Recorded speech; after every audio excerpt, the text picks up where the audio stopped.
Beeley over here at Book of Hours, and this is our weekly podcast, Bookmark. And thank you for joining us. What we're going to do is wrap up some of the things that we've witnessed take place this last week.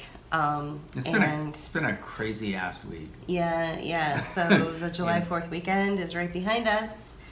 And we also know that there was some protests that took place.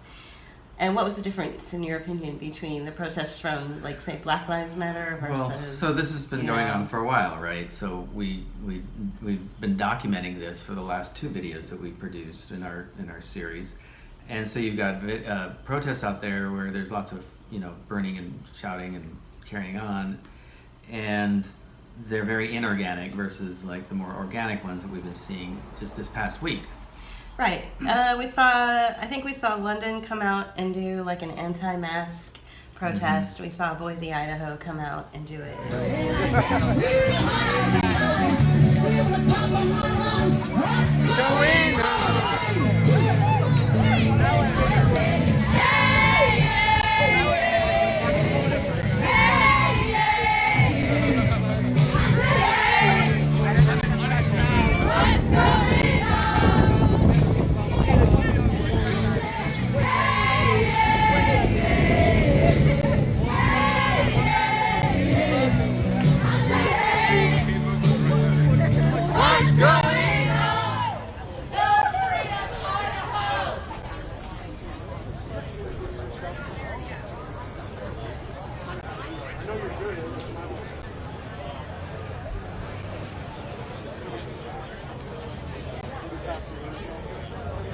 Right.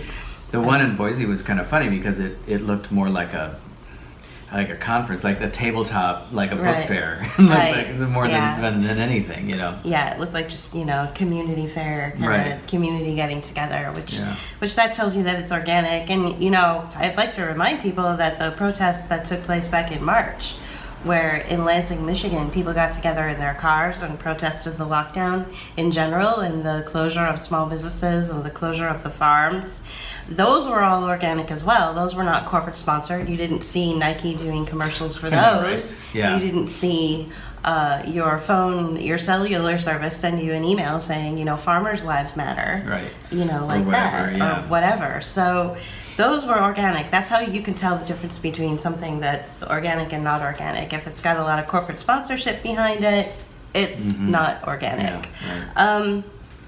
But one thing, to just wrap up the protest talk, it's not really a protest, but there was a young woman in Kansas who was testifying. So, we'll throw that up in the video for you to take a look at. But I think that this language that she used is something. It was only like a minute or so of her talking about how she's not going to wear a mask and she probably won't do a vaccine. And the way she put it was much more elegant than I ever could. So, but that's why I'm saying it's really good to listen to. And if it resonates with you, maybe take the language and then apply it to, put your own name in place of hers, obviously, and then maybe go to your own city council or your own municipality and make sure you have a lot of friends recording you and make it go viral the way they did for her. Thank you. My name is Emily Coleman. I'm from Olathe, Kansas. The governor has already said that this is how things are going to be until there is a vaccine. They say that a vaccine will be voluntary, just like they said about masks in the beginning.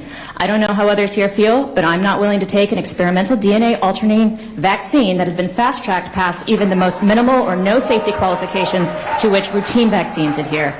Because I know that true health, comes from sunshine, exercise, fresh food, social contact, and breathing in as much oxygen as I possibly can, not from needles or masks. Are you going to take the vaccine? What if you want to say no for your family? What about the microchip that comes after the vaccine? It will be voluntary until it's not. 99% of us could never have imagined 5 months ago that this is where we'd be right now. What will happen in another 4 months that we aren't imagining today? What happens to our freedoms if we don't push back now? I can't see people smile. I can't hear people speak clearly through the mask. I say hello and I watch people look down at the ground desperately trying to avoid making eye contact. You are intentionally diminishing our abilities to connect with each other on a personal level. Your germs don't scare me. I want to challenge my immune system as it was designed to be challenged. I'm not a bioterrorist, and I will not consent to mandatory mask policy in public spaces. Thank you for your time. Thank you. Then some other shit that went on this week. So let's see. Saturday was it Saturday? Saturday was 4th of July, right? So Independence Day in the U.S. And not sure where you live, but where we live and other places, the fireworks were off the chain, but they were not the street variety. You know, where you go to the fireworks stand and you get these things that you can light up and enjoy, entertain your family with. These were pretty commercial grade fireworks, and we saw them all over the country. Julie showed me a video of Los Angeles that was taken from high above, and it was probably from the hills above the basin, where there were just like fireworks all across, and we're talking about miles, because basically LA is very flat in what they call the LA basin. And so you could see from where this camera view was all the way to the ocean, and then like really wide, miles wide, and it was just insane.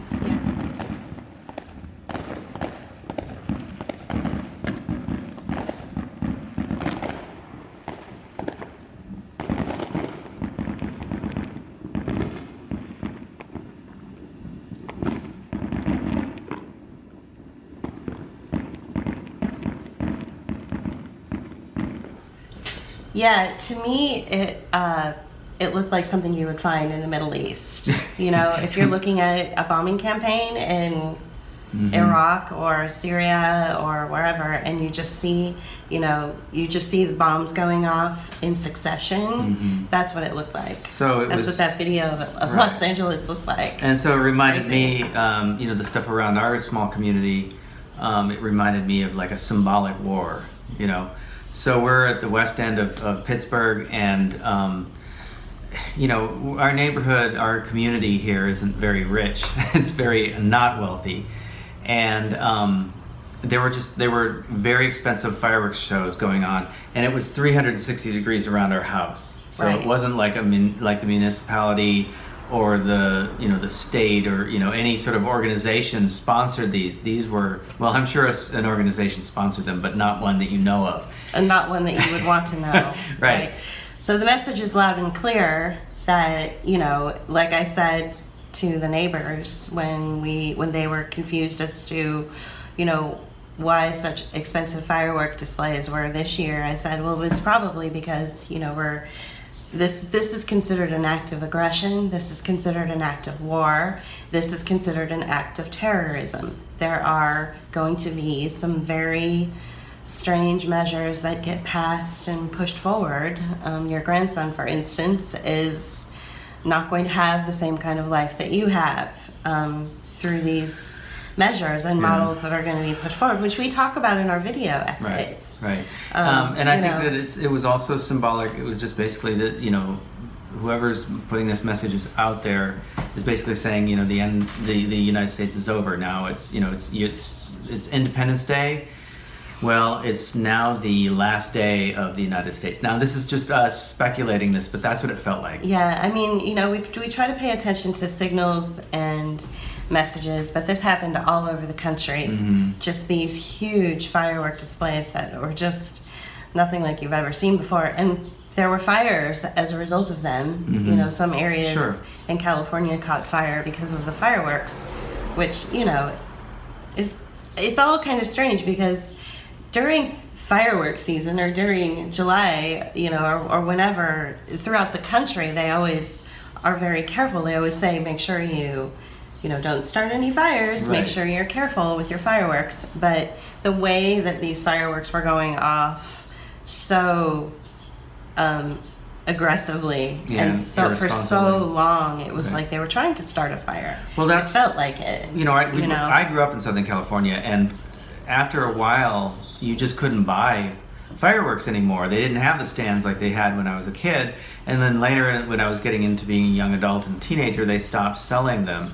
because there were fires that were occurring because people were, irresponsible. So there was no place for anybody to really buy them except going down to Tijuana in Mexico to bring them back up, because that's what people did.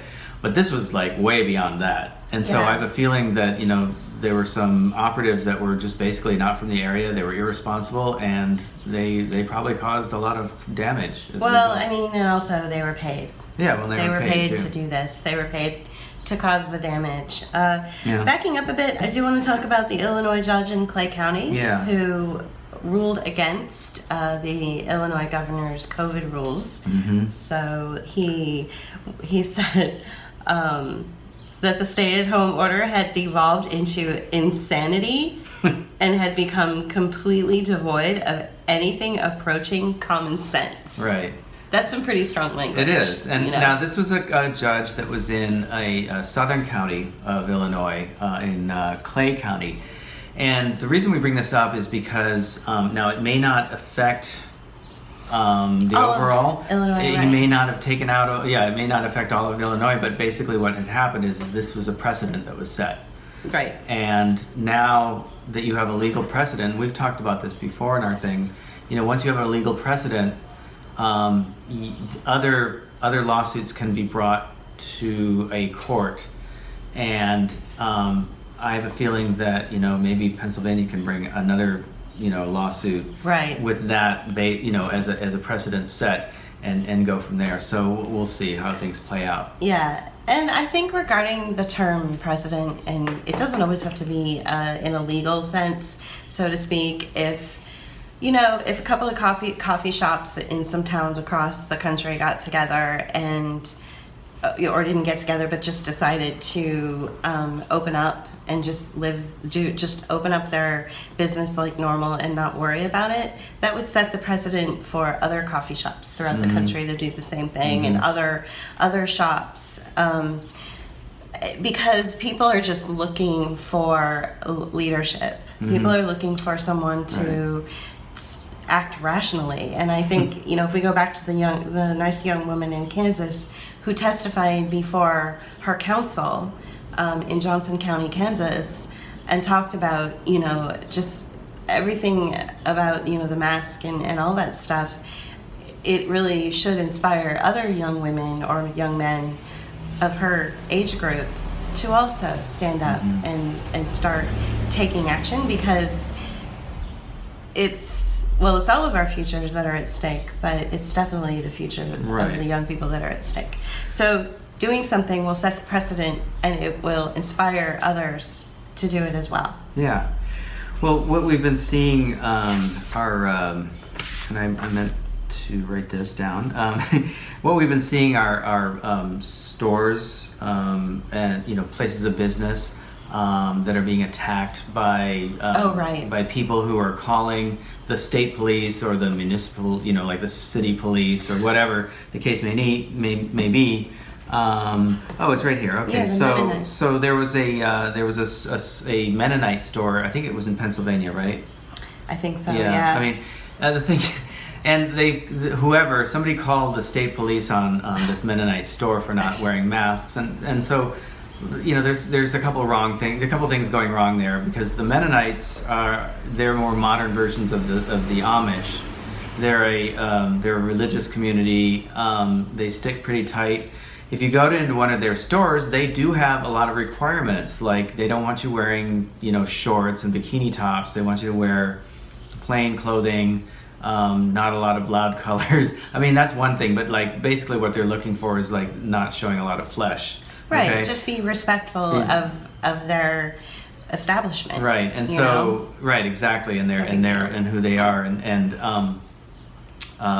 We've seen Mennonites at the farmer's market, and they're very, they downplay their clothing. It's very simple clothing. Sure.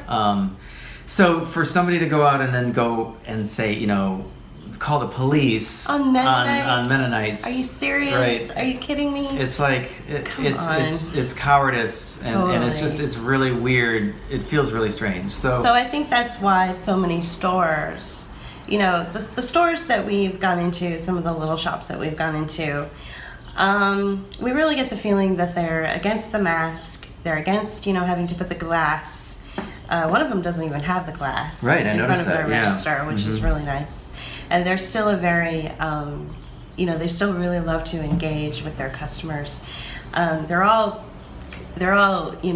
youngish and very hip, and they always have great music playing on their, in the store. Right. So I feel like they're kind of woke, but the only reason that they, have the sign up and wear the mask themselves or wear the face covering themselves is because they're worried about what happened to the Mennonite store happening to them. That some idiot is going to call and say, I saw a customer or two without a mask on, or I saw the staff not wearing a mask.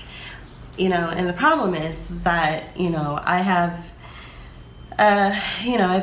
lung issues, and if I wear a mask, it would be bad for me, and JP has some issues. So to call the police on these people, you don't know what their personal stories are. You don't know if they worked something out with the store to begin with. And some of the stores have early hours for, senior citizens to go in, and senior citizens should not be required to wear a mask because a lot of them are ill. So you don't know what the story is. So what are you doing calling the police? And so I think that's why a lot of grocery stores and a lot of cafes are being incredibly strict and a little authoritarian, is because they're so worried about getting shut down or getting a citation. Now, on the other hand, there's some leadership being shown by some stores and store owners, business owners out there, that are basically coming out and putting signs out front that are just saying, no masks are required here. So if somebody calls the police on them, they're going to have to probably answer to the cops once the cops show up, because it's like there's a clear label there that says, you do not have to be masked up to come in here. Right. And I think that is actually a really good point, because there is no law. Right. We'll move on to our next topic, which that there is no law in place for the masks. Right. So to put up the sign in front of your store that says, hey, you don't have to wear a mask coming into my store. Recently, I took a taxi, and the driver said, would you like me to wear a mask or no mask? And I was like, well, of course, no mask. If you're not going to wear a mask, then I'm not going to wear a mask. Now, this driver happens to work part-time in the emergency room. So he and I were talking about the law. There is no law. There's no law anywhere in the country that says you have to wear a mask. If your governor is saying it, he's recommending it.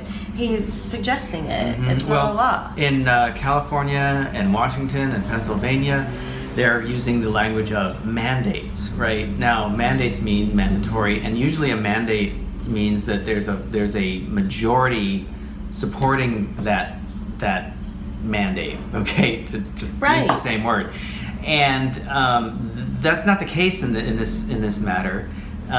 The governors of these states are basically coming out and saying, this is what I want, this is my recommendation, and hiding it under the language of, this is required, this is a requirement. It's not a requirement. They're just saying, we want this to happen. Now, the other thing, somebody we were following went and looked at the paperwork, the legal paperwork of the state of California, and the governor hadn't even signed it. He hadn't even signed his suggestive order. It's not even a mandate. Newsom never even signed it, the governor of California. The former mayor of San Francisco. Right. So the point is that, what JP said is really good about, the part where that you really want to pay attention to is that the term mandate is being used incorrectly. So mandate is short for mandatory, and mandatory comes from the legislative process where both the House and the Senate have got together and made it a mandatory law. Right. So that didn't happen, and it didn't happen in Pennsylvania, and it didn't happen in California, and I almost guarantee you it didn't happen in your state either. What you've got are your governors that are coming out and using a term incorrectly, and making you feel like it's the law. and you can feel whatever you want to feel, but it's not the law. Yeah. Well, traditionally, when they use the word mandate in political sense, basically what it is it's the politicians, like when they're running for president or governor or something like that. Traditionally, that word has been used like, we have a mandate to go forward with this platform, okay? Oh, right. And that's usually what the citizens have spoken, and we have a mandate to run on this platform, or we have a mandate to go forward with this idea or this concept that we want to make into a law, or how we're going to run our administration. Okay, that's generally what it is, and a mandate, in that sense, isn't even like mandatory. It's just that this is a term that we use to show that we have a majority of people behind us, and this has been fucked with for a long time in that sense for a while, where like I think Bush W used that term when there wasn't one, but they were still using it as propaganda to show to make it look like he had a majority of the country supporting him on this specific thing. So so it's used improperly. I kind of feel like there's some validity to that mandate and mandatory are related. Somehow. They are related, but they're not always used in that sense. That sense, right? Okay. Okay, so we wanted to segue from that point to move on into something a little bit more, I don't know if the correct term is like existential or philosophical. Maybe philosophical. I would say that what we're all experiencing in general overall is a big existential crisis. What with the disintegration of humanity and our human experiences and our culture. Yeah. That's a big existential crisis, but that is for another day. The mask has now taken on it's a religion now. It just is. It's a religion now. So you are either part of the Coroni pray to the mask religion, or you are into the Judeo-Christianity, like typical American religion. Right. And it seems like the Christians are pushing back against the other religion. So now you have two religions fighting each other. You've got God Coroni and mask, and then you've got Judeo-Christianity fighting. So that's what's going on. Yeah, and that's the divide that tends to happen in the United States, right? You've always got the so-called culture wars, right, where you've got the secularists against the religion right. people, and like I don't personally feel like I fit into either camp. Yeah, I know. And even though we found what's that? I was just gonna make a joke like. You can either worship Coroni or you can worship Jesus. And I'm like, how about neither? Yeah, because neither of us feel like we belong to that camp. Now, we've found some solidarity with the more conservative, Christian side, simply because we oppose Coroni and the whole mask-wearing religion. We just feel like that's tyranny. We're against terrorism. tyranny. Yeah, that's basically it. And so are they. And so are they. And some of the language that we use, it falls into the same. Right. It overlaps. It overlaps. Yeah. But for the most part, I don't feel like I'm part of them, even though we have found an ally. We're allies in this particular thing. Right. Yeah. So but it's frustrating because the United States is so binary all the time. It is truly binary, and we don't really relate to that. And I think what I'm concerned about is that the new religion that is, Coroni and the mask is either going to take the place of, the longstanding Christianity, American Christianity, religion that's been here for a couple of centuries, right? Or the other way around. So like Coroni mask will go away, and then we'll just replace it with kind of what, like The Handmaid's Tale, like, you know, Right. I don't know. So can we just not have any of it?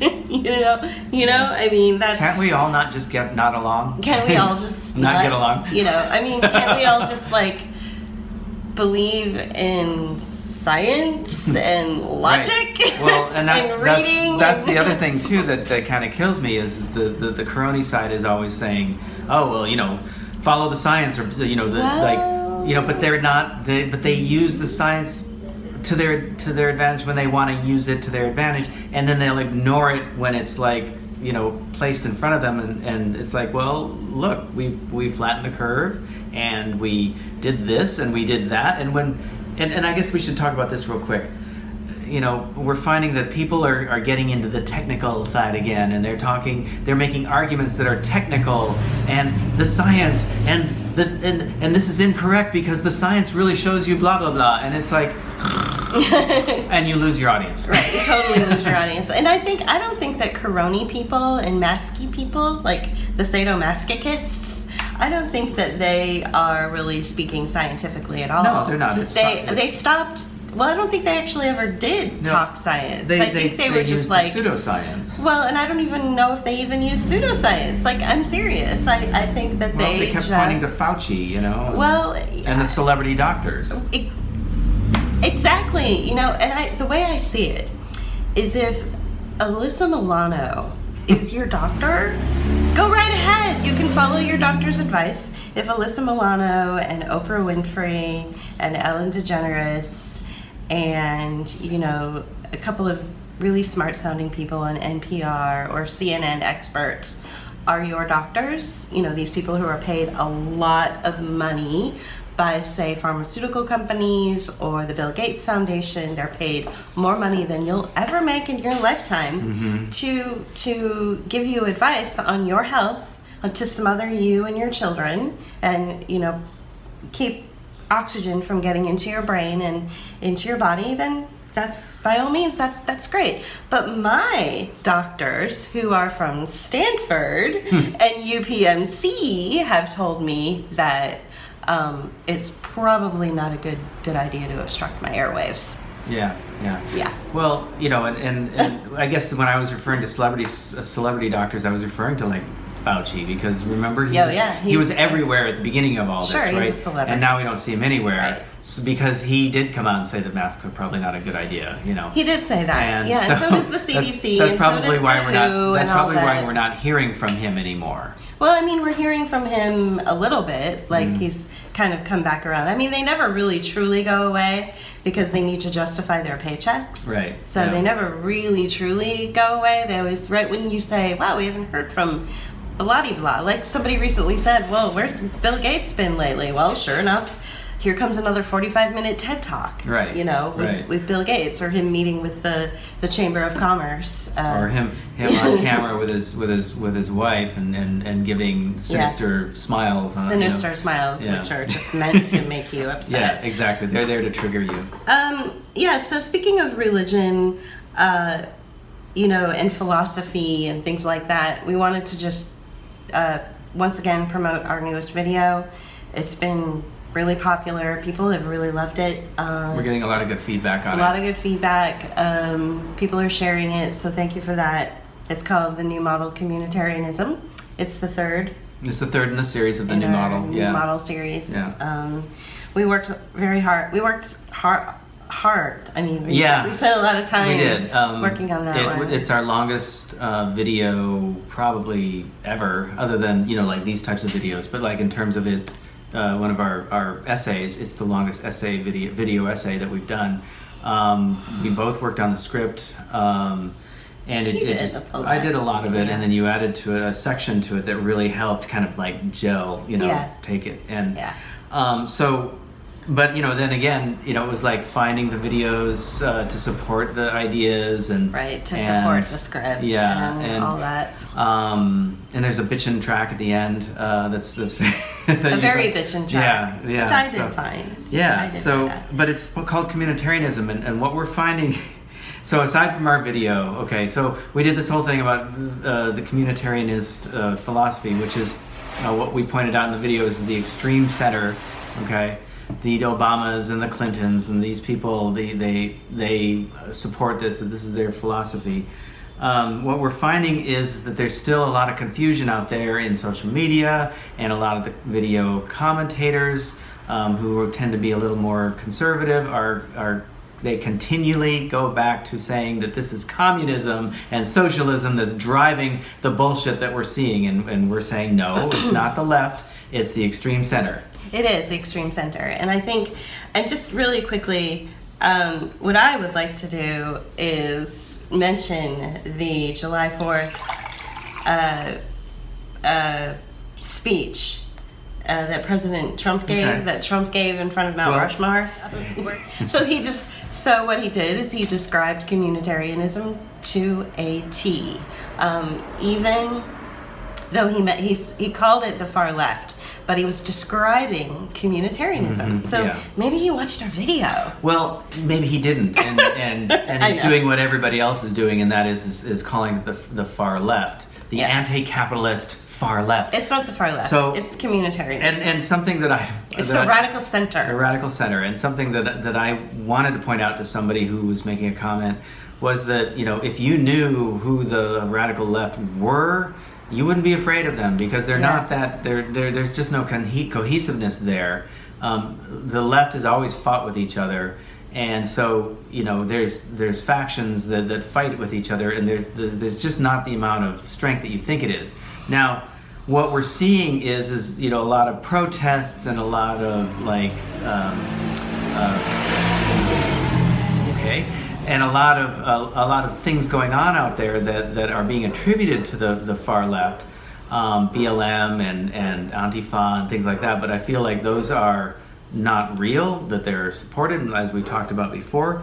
So what we're seeing is I feel like there's the extreme left, the extreme center is posing as the far left, as the hard left, and they're doing this for two reasons. And this is me again, this is my opinion, this is speculation, but there are precedents, again, there's that word, that have been set to show this. So what I feel like is that the center is posing as the far left to, one, discredit the positions of the far left, and that is anti-capitalism, pointing out poverty that's going on in the world, and basically using it to discredit it and prevent the left and the right coming together to fight the center. Okay, so the fight the communitarians, so that there's creating a rift there. There's no way to have a dialogue between the right and the left if you keep using words and language that just upsets the right.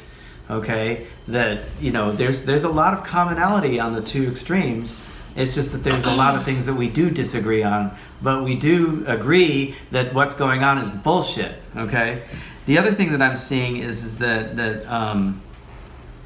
it's discrediting. Oh, it's there to dilute the far left. Right, so it's diluting the message, basically, and I've talked about this before. There have been examples to support this. The Congress for Cultural Freedom program, which was put together by the CIA, was set up in the 50s and 60s to get into the universities and academia to start diluting the message of the far left. And then there's another example. I was reading an article or a post from Cory Morningstar in her blog, but what's it called? The Art of Annihilation, where she's talking about Extinction Rebellion, and there was a chart that was put on that story where Extinction Rebellion was basically trying to get through or past the hard left in order to get to the general population, whereas the hard left is saying you cannot have an environmentalist movement without addressing the issues of poverty, without addressing the issues of capitalism, because those things go hand in hand with the environmental movement. But it has been diluted, it has been splintered and blown up from the groups like Extinction Rebellion, like groups like Greenpeace, and things like this that are nonprofit organizations and NGOs that are now splintering the message and diluting the message of environmentalism. And Yeah, so I feel like true. that's you know, and that is a precedent that's been set. And so where I'm basing my assertions here can be shown that have happened before. So Yeah, communitarianism is all about like nonprofits and SMOs, which we talked a little bit about, I think, in our last podcast or before. Where there's social movement organizations and nonprofits and non-governmental organizations that are run by the managerial class. They do things like control your public transit, or they control things like grant money for impoverished kids to go get a better education or something. And what they do is they promote all these great ideas, but very, very little of what they promote is actually benefited. Like, nobody really benefits from communitarianism, except for those at the top. except for those at the top, or those in them, that are just under the top, that are doing the bidding of the top. Right, They right. call them the managerial class. Right. So communitarianism is the philosophy that drives that. It basically says, I'm going to use poverty as a way to, I'm going to use my impoverished community as a way to pad my paycheck. And that's all. And then Yeah. they get grant funding and all this, and nothing really helps the community at all. So It just keeps the NGO going, or the nonprofit organization going. on ledgers and things like that. So I think that's what's going on. It's definitely not communism. If it was communism, we might actually see some, benefit for some of these communities. But when communities don't benefit from these organizations and from their movements, that's called communitarianism or fascism. When the impoverished communities don't benefit. So yeah, just to kind of cap what you were saying, and this diluting of the far left and all this stuff, it's I don't know. I feel like the far left was diluted probably back during G20. Sure, and I feel like during Occupy. We found that this has come even further though in the dialogue that we were seeing in Facebook groups, where suddenly out of nowhere there was criticism for being on a public bus, being in public when don't you feel bad that you're out like possibly spreading, you could be killing people by being out on the bus. Okay, well, what about the poor people that I live around who also take the bus, who have to go to work, and the only way to get there is on the bus? But this language comes from this like fascist kind of like, I don't want to say Karen, but you know what I'm saying, and it comes out of this whole communitarianist viewpoint, which has assumed its place in the left. Right. So communitarianism is the philosophy that pays certain organizations to really do marketing campaigns that will promote shaming of your fellow human beings. So shaming campaigns are really, really popular. You'll see a lot of media that might come through your social media feed, especially on Instagram or TikTok, and shaming other people. You'll see it on Twitter. It's a marketing campaign. It would be the same thing as like marketing, don't wear red because it means something bad.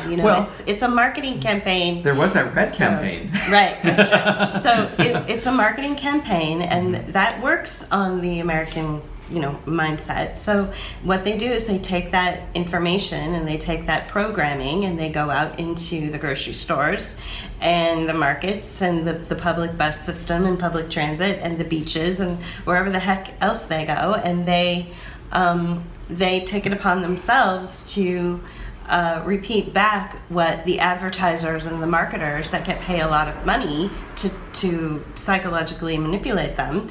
They repeat it back. And so it's shaming campaigns that are really well funded, really marketed really well, with great posters and great designs and colors and even fonts are used in order to trigger a dopamine hit in an individual. And so they look at it and they said, wow, that looks really cute and pretty. I can't wait to go shame everybody. And they get really excited when they see it on their screen, and that's what it's meant for. Yeah. So communitarianism is all about funding a process to humiliate everybody. And even the people that are picking up the mantle and saying, I'm doing everything right, I'm putting on the mask, I'm closing my business, I'm doing all the right things, I'm stifling my children, I'm doing all the right things. So those people are being used, they will be excoriated and thrown away.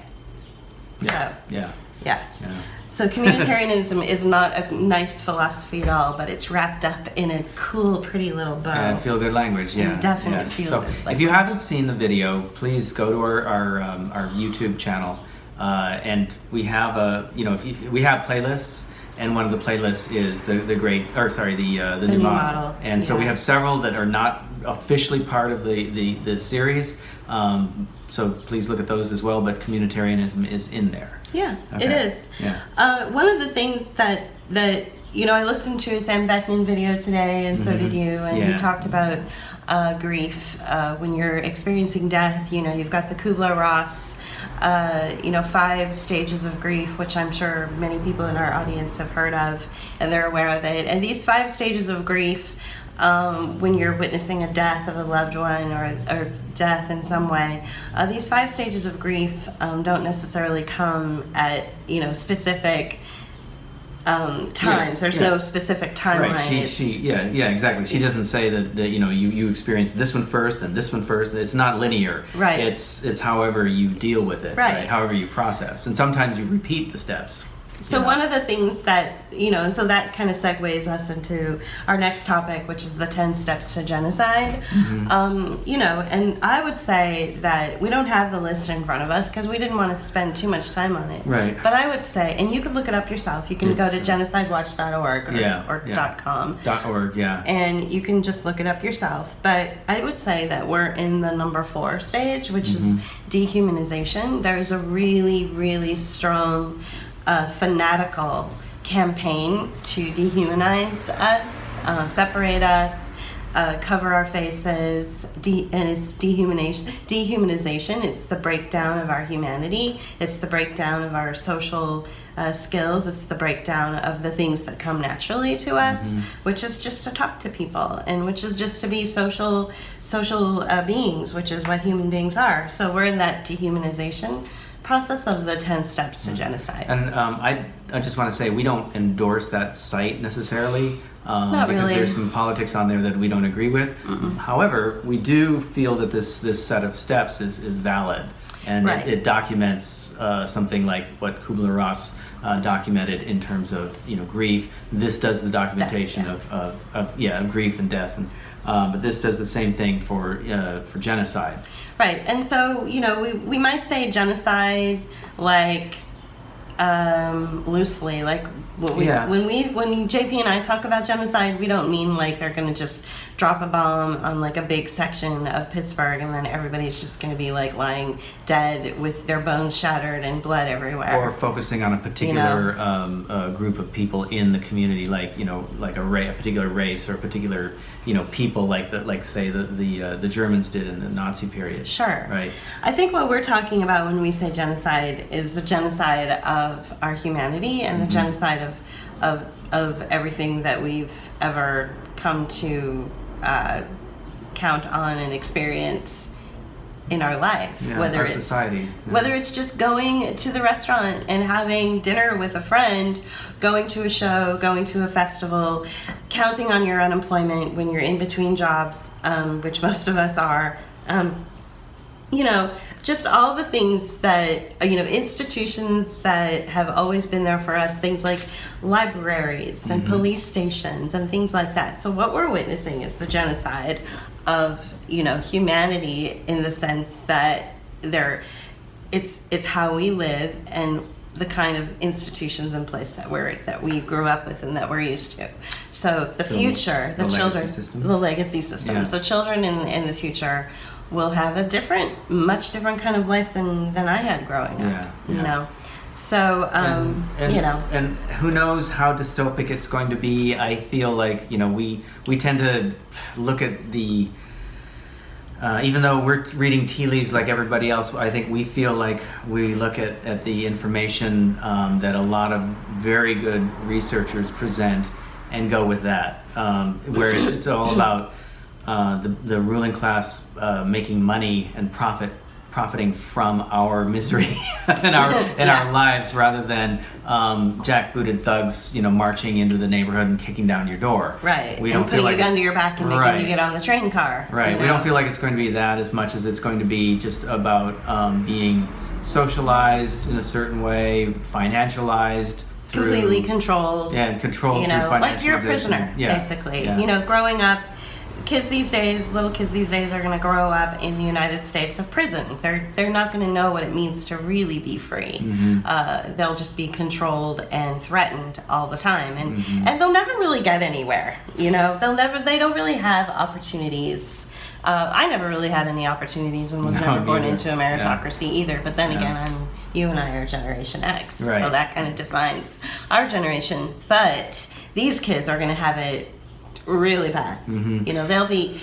It's punitive. Mm-hmm. Which I feel like Generation X also have the punitive. Well, I think if you have the savvy to do certain well. things that are agreed on, or that are felt, that are promoted in the way that, the way entrepreneurship is going to be promoted. And we cover this in the Communitarianism video, but if you are not poor already, okay, you already have a step above everybody else. Basically, the poor and the impoverished are going to be exploited extremely in the future. Right. But again, it's going to be, like we said in our interview or our conversation from 2 weeks ago on I forget that guy's channel. Truth Warrior. Truth Warrior. Mm-hmm. We said it's going to be life in heck rather than life in hell. So it's not going to be pretty, but it's not going to be as dystopic as I think a lot of people are saying. Yeah. But speaking of life in heck or hell, I guess. Yeah. So we're about done here. But we want to talk. I want to just lead you over to the fact that there still is some things going on outside of COVID. There's still things going on outside of Corona and the mask, and that religion, and that obsession. Mm-hmm. There really are some things going on outside of it. And I would say Vanessa Beeley and Eva Bartlett are two people that you should follow. There are many podcasters that talk a lot about what's happening in the Middle East, whether it's another country trying to take over another country's resources, or whether it's the United States trying to take over another country's resources. I would say that we need to pay attention to that, because a lot of what we're experiencing right now is stuff that we've been doing on a regular basis to other countries. In regime change operations and color revolutions and everything from sanctions to bombing campaigns. These kinds of things are being done to us right now at the hands of the people that we elected. Right. At the hands of the state. I mean, they're the terrorists. They're the terrorists. We're the bad guys. Right.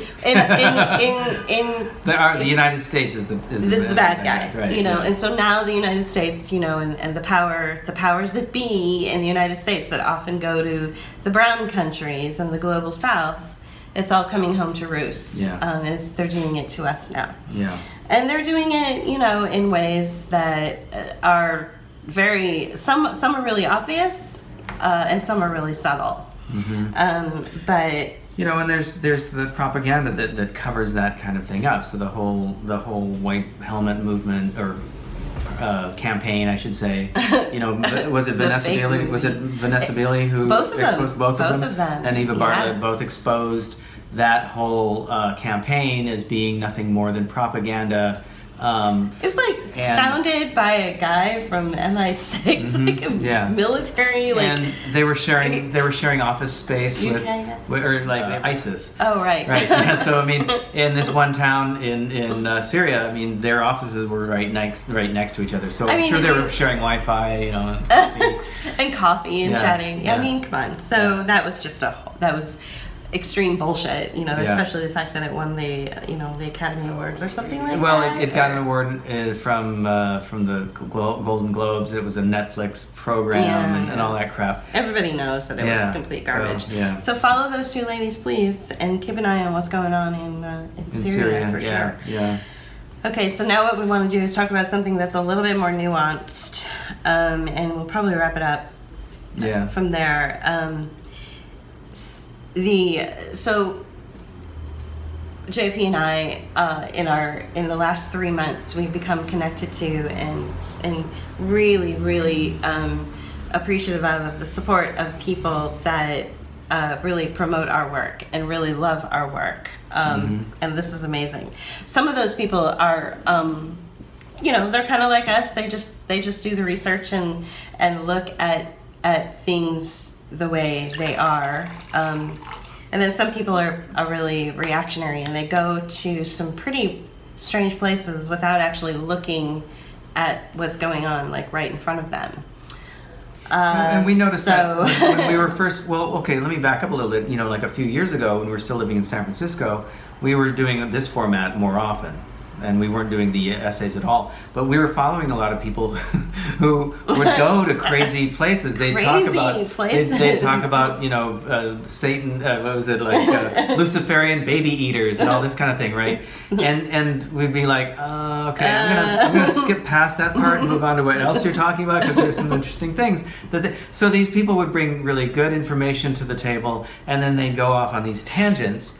And I think it falls into a little bit of what we were talking about before, where it's like the propaganda or some opinions are promoted over like facts and true information, and we find that this is something that's natural to people, okay, just people in general, because humans are storytellers, and we tend to find meaning in stories, but when we don't understand a situation or don't fully comprehend what's going on, we will go to complicated, crazy stories. That are so far out of our immediate grasp, and yet we go there. So you want me to use that? Yeah. Okay. So let's use the. Forgive me if I'm pronouncing this wrong, but let's use I think it's called adrenochrome. Let's use that as an example. So the story goes that, the children are kidnapped and then sent into secret, hidden away torture chambers and tortured. And then when they react to the torture, a hormone comes up. It's called adrenochrome because it's your adrenaline is coming up. And the scientists or the bad guys that are doing this are capturing the hormone and then selling it to like the royal family or something. And I'm like, that's really awful. Okay, if that's true, that's really awful. But what about the fact that, right here in the United States, right around where I live, I see people being tortured every single day because of poverty, because of lack of decent infrastructure, because they're being lied to by the very people who claim that they want to help them. And it's really affecting their adrenaline, and it's really, it's causing them to, have to work so hard at something and never get anywhere. Right. So those are tangible, reachable stories that you could really focus on that actually are the footprint of the United States. Well, going along with that, there's something that we had an interview with a woman who was doing some research here in our community, and she's a social anthropologist.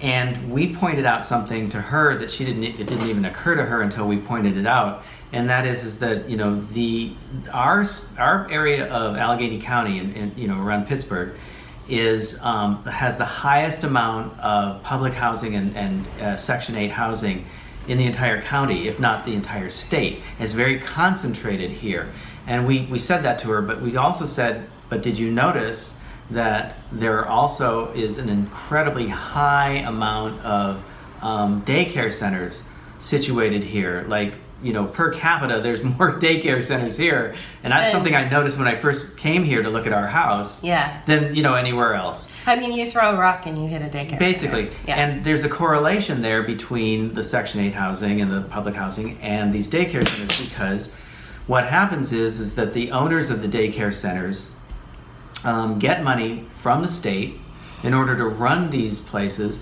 They make sure that they get the people in who are on public assistance, who are in public housing and Section 8 housing.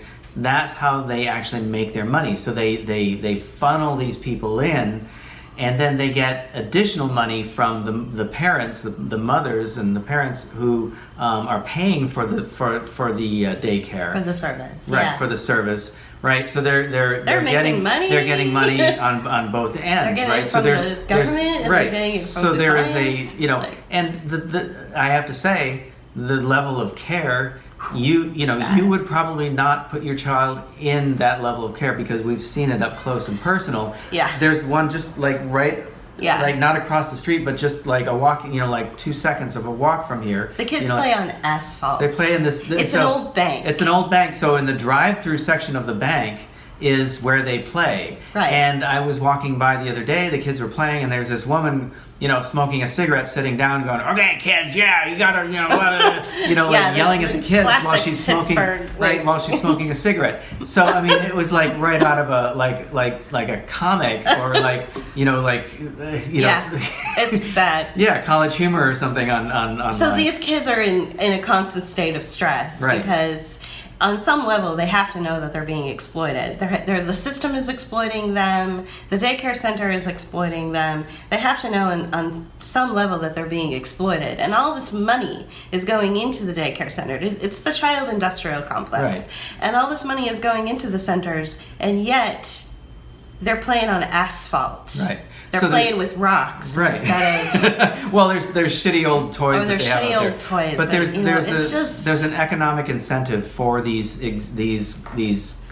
companies or these businesses to exist and to exist in the place they exist in because they're funneling the impoverished into that complex. Right. And so there's no incentive for them to provide better services or better care for those kids. Right, and so rather than focus on the bad story of the daycare center itself, I guess what I'm trying to do is provide a correlation between the story of the children that get captured and are secretly hidden away in a faraway place that you will never see, and on private jets, I think called Lolita Express, and then tortured for their adrenochrome, and then that adrenochrome is sold for $60 million to the royal family, and all of this stuff is it's like you can't catch it because it's all out of your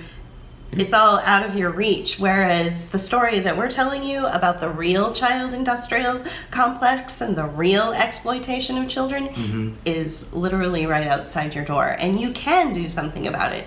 You can talk about it as much as you love to talk about Lolita Express and Jeffrey Epstein and children and all that stuff, and you want justice for those children. Well, I kind of want justice for the little kids that have to play on asphalt every day. And I have to say that as well. that we're basically trying to say is also that people make up stories to justify their beliefs and other things, and it's easier for humans to go to these crazy story places. We're not saying that the stories aren't true. They may or may not be, but they're so extreme that it feels like it's easier for people to believe those things than to believe what's actually in front of them. Right. And I'm going to go to the example of when my old NPR listening days, there was a program called Car Talk, and these guys would always, talk about how people would make up stories about what's going on with their car because they don't understand the mechanics of it. And these guys would be able to diagnose what was going on by just, asking a few questions because they had a knowledge of how the car worked. Whereas people would call them and say, I think it's like some crazy ass thing that I don't even know that has nothing to do with what is actually taking place in the car. So what they would say is, the simple explanation is usually in almost always the case. Right. So the more simplified or the simple explanation for what's going on is usually what's going on. Exactly. So what we're trying to say is the exploitation of children and the poor is what's actually taking place out here. Whereas, and all over the country, right? And all over the world. Whereas, I guarantee it's in your area too. There are children that are kidnapped. There is a sex trade. We understand that. It is one of the biggest profitable trades in the world. We get that. Human trafficking. But it's probably just sex. It's probably not adrenochrome. Yeah, or it's, you know, Or yeah, it's other sort of slavery. I guess what I'm trying to say is I don't understand why that is the focal point for people who have the bully pulpit. You know, there are people that are way more popular than us. And do they do it for the likes? Do they do it for the subs? I don't know. Do they do it for the subscribers? Because talking about, you know, a group of kids that are, whisked away on Jeffrey Epstein's private Lolita jet with Bill Clinton and all these nefarious, you know, heads of state, and then tortured or used for sex or whatever, is that more exciting than, say, you know, the local marginalized community that deals with torture and trauma and adrenaline issues every single day right in your own community? That's just not exciting enough for you? I don't know. I'm not saying that one doesn't exist. I'm just saying that I think we need to really focus on the things that are really really important and that have caused, you know, the kind of the situation we're in now. I mean, you know, I feel that we wouldn't have the problem that we have with the child industrial complex, if you want to just use that as an example. We wouldn't have that problem had we spent more time focusing on the little, you know, black or brown babies that get funneled into a system that uses them terribly and exploits them all the time. Like, it's just not, Yeah. it's, if we had spent more time talking about that rather than the Lolita Express, then maybe, Well, you know, and I think it that wouldn't comes be back what it to what we were is. talking about before with the left-right divide, whereas, Right. you know, on the right, they'd rather demonize the poor and the races, the people of color, and demonize them for being poor, and the left, or I would say the center, the liberals, are always talking about welfare and supporting those people. But see, the problem is that those things that they talk about are the very systems that are exploiting these people in the first place. So while the right is demonizing these people for being in the system, the liberals are saying that they should be in that system, and that Right. they should be, you know, more of that system that's Right. exploiting those people. Whereas, Right. you know, those of us on the far left are saying, no, the problem is that you're both exploiting and demonizing these both people, wrong. and you're both wrong. And what's come really over to going our on? house. What's going on is that people are getting exploited for who they are, rather than giving them like real jobs so that they can actually Or opportunity. Yeah. in the first place, so that they can actually take care of their family. Can't And have we're that. seeing generations now. We're in our community. We're seeing generations upon generations of children, literally children having children, and the level of education is so low that it's just mind-boggling how horrible it's become, and so that's why you see the type of poverty here, the grinding poverty, and the level of the amount of addiction and drug use and alcoholism that occurs. And so these people get funneled into this system. It pushes them down. They have it no way keeps out. them there. And what we're You saying know? is in the future, there's going to be more of that, and it's going to be more sophisticated and more just... And it's going to Yeah. be punitive. Yeah, It's like punitive, they're going yeah. to be told, you know, the system is well, it's already doing this. Mm-hmm. The system already says you can do whatever you want. You're an American. You can have anything you want. Everything is within your grasp. But then they don't set you up with the tools. They set you up on a school to prison pipeline. There's no opportunity here, okay? Here's what I know from being overseas for just a very short while. After high school, if you weren't ready to go to college, you went to a trade school and you developed a trade. And the trade could be either, you know, mechanic, painting, construction, but you had a trade.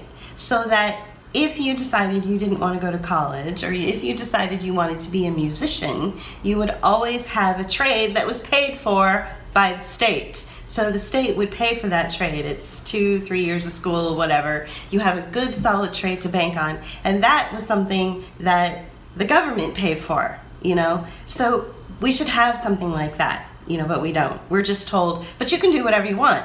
The end. Right. You know, not paying for it, not giving them an opportunity. And then taking away all the opportunity and the education that supports those kinds of decisions. Right. Because I've come across the kids that I was working with last year. You know, they didn't even have those like thoughts of like what what their opportunities were, because they just didn't see it. Right. It's not in front of them. They don't have any direction. They don't have anything. There is not rely one on. person who wants to be in a welfare system. No. They don't want to be there. But it's a for-profit system where very few people will profit by them being in Right, the system. exactly. Thank you. So they're pushed into the system against their will. It's a very frustrating topic for us because we see it very clearly. And then we hear it's very people, exploitive. Then demonize these people. Right, for- and then for you get being people exploited. saying things like, oh, they're just welfare moms. It's like, okay, that sounds so stupid and ignorant. Clearly you don't know how the system works. These people are not there by choice. They're being exploited. So these are some real fundamental things that, as podcasters who have a bully pulpit, who have, 500,000-600,000 followers, you could have easily discussed these topics about the exploitation of children and the funneling of them into these systems for profit, but you never did. You only just wanted to talk about, the Lolita Express. So that really bugged me. We're going to end this with something else that was let's talked talk about it about real quick. on July 4th at Mount Rushmore. Yeah. So, well, you take it, because this has to do with something that we talked about last year in a video called Bill S-47, Right. the theft of the commons. So Bill S-47, Theft of the Commons, was passed in January of 2019, so over a year ago. And it's the privatization of public lands. So it's public lands that had been protected. This would be like national forests. National forests. Not always national parks, but some cases that would be. Native American reservation lands, things like that were protected federally, had become privatized.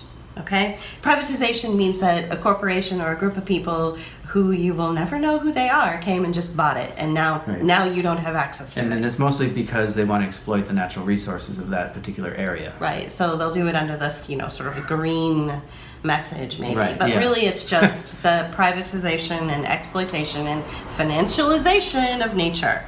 So what we heard in a speech that was given by I don't know who he was. I didn't. Like the MC or. I don't know if he was the what is it? The public lands, the director of public lands, or the manager of whatever, the head of that department, or if he was the National Park Service head. I don't know who he was. Right. Exactly, but they were at Mount Rushmore and they were talking about. Yeah, and so he was congratulating President Trump on the investment in parks and public lands, Right. which was a huge red motherfucking flag. All of this shit's gonna get privatized, and and this is why they want you to stay at home. This is why they want you to socially distance. This is why they're making life very, very difficult for you to get out there and do things, because so much of the things that you've had access to without even thinking are going to become privatized, and you won't have access to them anymore. Now, as we are under the gaze of Teddy Roosevelt, I cannot help but note that it was through President Roosevelt's leadership and resolve that we were able to enjoy the public lands and experience our national parks. And it is in Roosevelt's conservation spirit that earlier this year, President Trump called on Congress to pass a historic agreement investing in our public lands. Last month, the Senate passed legislation that he called for. And later this month, we expect Congress will approve legislation to provide our national parks and public lands with the most significant investment in generations, so that our children and grandchildren can fully enjoy the splendors of sites like Mount Rushmore. Thank you, Mr. President. One of the things one of the red flags for me was that he used Teddy Roosevelt as an example, and the conservation movement that he kind of spearheaded. And the conservationists have really led us to the point where it's like, to where we are now, who, you know, like what Corey Morningstar talks about, where it's like the exploitation and the financialization of nature using the guise of we're saving the planet, we're saving the wildlands, while, you know, committing genocide against the native peoples of those wildlands, or you know, moving people out of the farmlands to, you know, to then take over and just make it a wilderness that they eventually will, you know, financialize and exploit.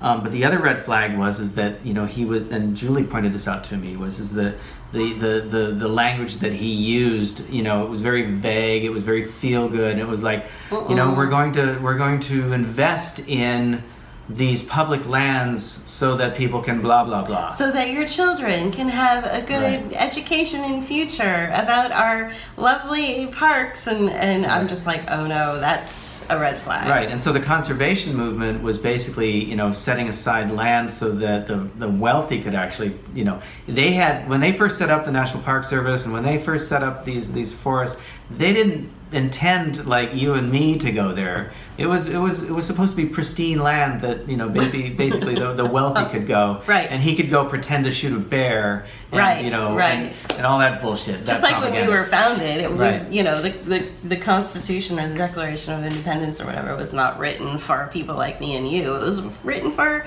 the rich, white, slave-owning, land-owning men. It wasn't even written for white men. It was not all white men. Not all white men. It was just written for the wealthy, the Constitution. Right. That's why we always say we don't need a piece of paper to tell us we're free. Okay. Is that when you hear people say really positive, feel good, like, oh, that sounds good. So Trump has made sure that a bunch of people are going to invest in the private lands in order to give our children access to, you know, education about these lands or whatever. Give them an opportunity to have access to the lands.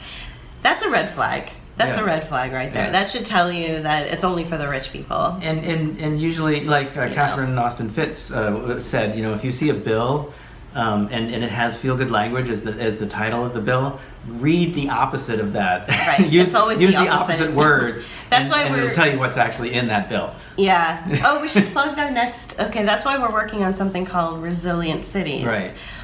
Resilient sounds great, but it's actually the opposite right. of it. So we're going to do a quirky little video on that. We're working on the script right now. That will hopefully be done soon.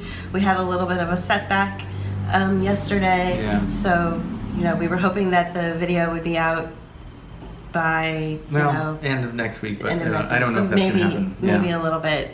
Plus the garden is taking up a lot of time as well. So it really is. Okay, so thank you for joining, and we will see you next week. All right, thanks. Bye. Bye-bye. Book of Hours is determined to remain an essential platform that offers a creative interpretation for lockdown skeptics and experts who have been censored by mainstream press. Thanks to your donations, we can carry on doing this essential work as working artists. These big issues of the day are vital and need to be heard. So please share our videos, subscribe to our YouTube channel, make a one-time donation on our PayPal page, but most importantly, please be a part of our team on our Patreon page. Go to patreon.com/bookofhours and hit the blue button titled Become a Patron. Thank you.